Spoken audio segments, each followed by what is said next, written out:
filmmakers use a lot of tricks to up the anxiety of a scene. Music, sound mixing, lighting, color. And then there's this trick. An ever so slight tilt of the camera. Even without all of the other stuff, the second you take the world off its axis, things start to feel a little off, or at least a little more interesting. That camera tilt, which you'll see everywhere from blockbuster movies to perfume commercials, it's called a lot of things. But most often you'll see it referred to as the Dutch angle.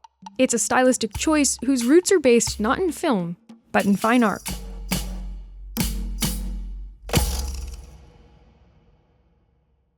Let's get this out of the way.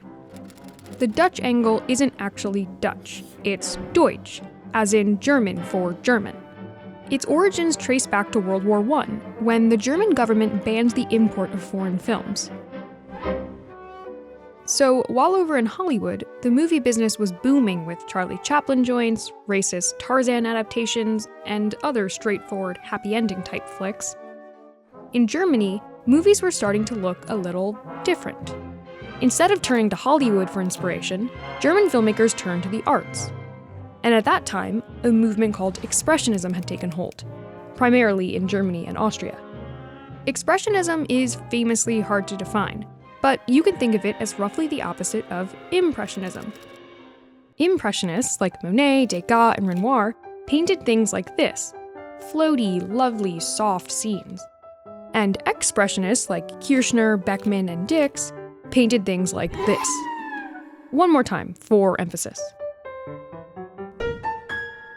While Impressionists were interested in producing spontaneous but always refined versions of reality, Expressionist painters were focused on depicting a subjective version of a world in turmoil, grappling with the horrors of war and the anxiety of modern life. Figures are distorted and painted roughly, often tossed about at impossible angles. Colors are intense and unrealistic. Scenes are eerie, even nightmarish. It's harsh and dark in both content and execution. All of which translated pretty well to film, starting in 1920 with The Cabinet of Dr. Caligari, a German silent horror movie about a hypnotist who uses his sleepwalking patients to kill by proxy. It's got the distorted figures by way of outlandish makeup, harsh angular lighting, and in place of the exaggerated perspective of painting, the whole movie is noticeably askew. But not because of camera work. The set is literally tilted, with sidewalks that lead nowhere, walls arranged seemingly at random, and buildings that look poised to collapse. All rendered in stark, graphic lines, by a trio of expressionist painters. When The Cabinet of Dr. Caligari came out, it was a revelation. Critics called it startling, weird, sensational, the most remarkable picture ever shown. They lauded its great acting and innovative story. There's a killer surprise twist at the end. But mostly, it was that set design that excited people. Those turns and tilts enhanced the movie's suspense and distortion. Caligari was hailed a prophecy, ushering in a new art-centric era for movies.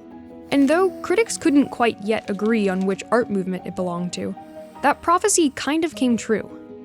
Expressionist classics like Metropolis and Nosferatu soon followed, using that same lighting, drama, and of course, Dutch angles. This time, using the camera to tilt the scene instead of the set. I have something more than a hope.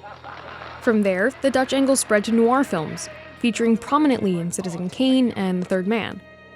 Then it broke into thrillers, specifically Hitchcock thrillers, like The Birds, Strangers on a Train, and the lesser-known The Lodger, which the man himself said was heavily influenced by Expressionism. That picture showed a strong German influence. By the 60s, a very different genre picked it up. 1966's Batman famously gave each villain their own specific tilt. And from there, the angle really took off. Action movies, musicals, comedies, even commercials. Today, it's featured across basically every genre, to varying degrees of success. Movies like 2000's Battlefield Earth and 2011's Thor have been criticized for using the tilt as a crutch. But filmmakers like Spike Lee, Terry Gilliam, and Tim Burton all really seem to get it. Tilting a shot to highlight tension or distortion, or underscore a film's dystopian confusion, keeping the spirit of Expressionism alive.